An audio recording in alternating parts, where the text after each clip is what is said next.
All right, today we are diving deep into a really wild idea, something that sounds like it's straight out of science fiction, but is actually shaking up the entire world of investing. We're talking about the one-person billionaire.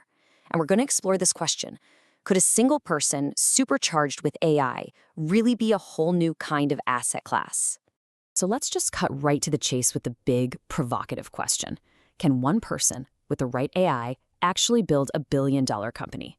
I mean, think about it. For decades, building a huge company meant hiring tons of people, getting massive offices, scale meant headcount. But what if that's just not true anymore? What if a single founder can now wield the power of a 1,000-person company, all through AI? This isn't just some fantasy. It's a very real thesis that investors are wrestling with as we speak. Now, you gotta understand, this whole idea completely goes against everything investors have been taught for forever. The old school playbook was all about reducing risk, and a huge piece of that was don't put all your eggs in one basket, or in this case, one person. You wanted 2, 3, 4 co-founders. Why? Because what if one person bails or burns out? Betting it all on a single individual was basically a cardinal sin in venture capital. Until maybe now. But there's this new theory bubbling up that says that old rule is about to get smashed to pieces. So let's get into our first section here and really define what we mean by this new breed of entrepreneur, the one-person billionaire. Or maybe a better term, the AI solopreneur. This isn't just about being a freelancer. It's about using technology to get to a scale that was just impossible before. So how does this new model actually work? Well, it's built on a few really powerful ideas. The biggest one, the absolute game changer, is decoupling your time from your income. Your revenue is no longer capped by the number of hours you can physically work. And you do that through relentless automation. You build AI-powered systems that literally run the business for you 24/7. That means you need almost no staff, which crushes your startup costs. And the end result? A business that can reach millions of people, that's the scale, and make serious money, that's the magnitude, all managed by just you. Okay, so how on earth is that practically possible? Well, this leads us to a really cool concept, the AI co-founder. To make this work, you have to get obsessed with delegating, not to people, but to software. You have to, as one person put it, become the ghost in the machine. You're the conductor of this digital orchestra, not playing every instrument yourself. And this right here, this is the technology that unlocks it all. We're not talking about your average chatbot that can answer simple questions. We're talking about agentic AI. Think of these as autonomous systems that can actually think, plan, and carry out complex, multi-step jobs all by themselves. It's the difference between a calculator, where you have to punch in every single number, and a full-blown accounting department that you can just give a goal to, like, hey, handle all the invoices for this quarter. It's a massive shift from AI as a simple tool to AI as a true digital teammate. Let's make this real. Walk through an example. So a solo founder has a great idea for a new app. First, instead of raising millions to hire a bunch of engineers, she just tells an AI agent like Devin to write and deploy all the code. Done. Then, for marketing, she unleashes AI systems that write and send out all the email campaigns, manage the social media posts, the whole shebang. For operations, another AI agent plugs into her business systems to handle inventory, logistics, you name it. And customer support, that's completely taken care of by smart AI agents. The founder is just the CEO, directing this orchestra of AI, making the big strategic decisions. Okay, I know. The picture I just painted sounds incredible. Almost too incredible. And that means we have to stop and ask the really hard question. Is this a genuine revolution, a new reality? Or are we just watching a massive, and I mean massive, AI bubble inflate right before our eyes? We gotta apply some second-level thinking here. When literally everyone is screaming that AI is the future, what happens? Valuations go absolutely insane. And the numbers, they're just hard to even wrap your head around. The amount of money being poured into AI right now is staggering. We're looking at a projected $2.5 trillion in worldwide AI spending in 2026 alone. That is not just excitement, my friends. That is a tsunami of cash. And this isn't just about software licenses and cloud credits. No, this is a colossal physical build-out. To actually handle all this AI demand, it's estimated we'll need to spend something like $6.7 trillion on just data centers by 2030. We are literally building a new global industrial backbone from scratch. So here's the trillion-dollar question. Is all this spending actually paying off? This chart shows us something that analysts are getting really nervous about.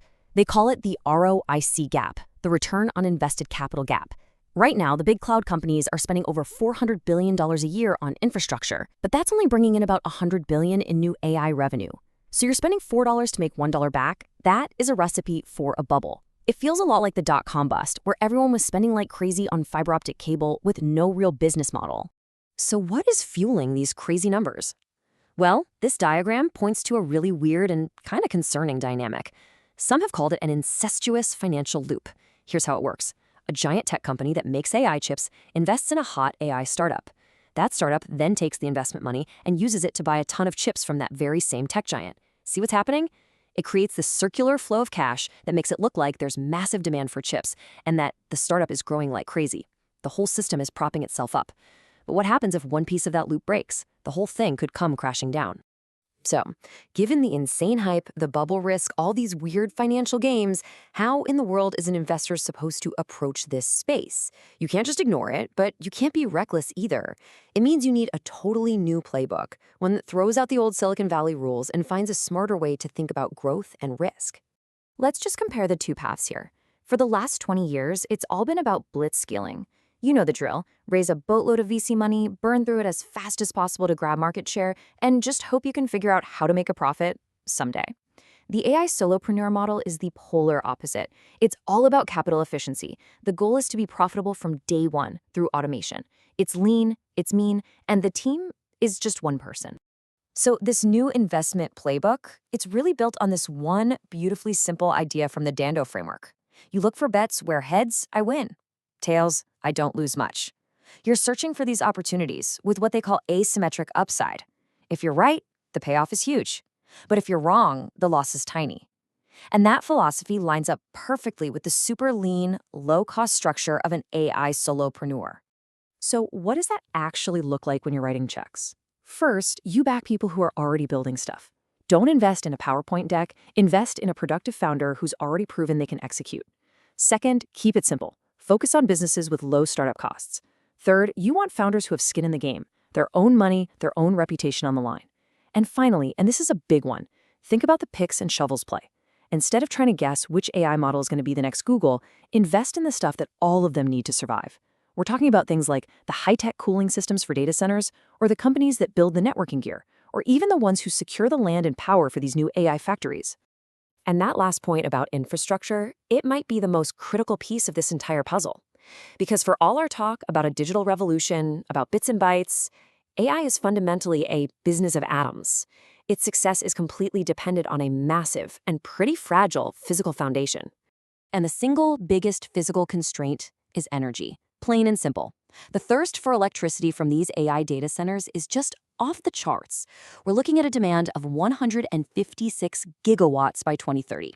To give you some context, 1 gigawatt can power nearly 1 million homes. This creates a terrifying risk of what's called stranded capital. Imagine companies spending billions on the latest AI chips, only to have them sit idle in a data center because they can't get enough electricity to turn them on. It's like having a fleet of Ferraris with no gasoline.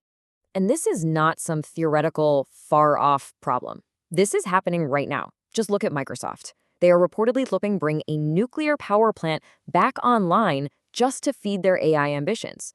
Think about that for a second. A software company is now in the nuclear energy business. If that doesn't scream to you that the physical world is putting a hard limit on our digital dreams, I don't know what will. So that brings us to the final equation. We've seen the incredible, mind-bending potential of the AI solopreneur. We've seen the flashing red lights of a potential financial bubble, and we've seen the hard, physical walls of energy and infrastructure that we're about to slam into. It all boils down to one final, provocative question. In a world where one person can have nearly infinite digital leverage, but where all of that leverage is built on a foundation of very finite physical resources, is this idea of the one-person billionaire a truly sustainable, revolutionary new way to invest? Or is it the ultimate all-or-nothing bet, a black swan bet on a system that might be far more fragile than any of us really want to admit? That's the question that's going to define the next decade of tech.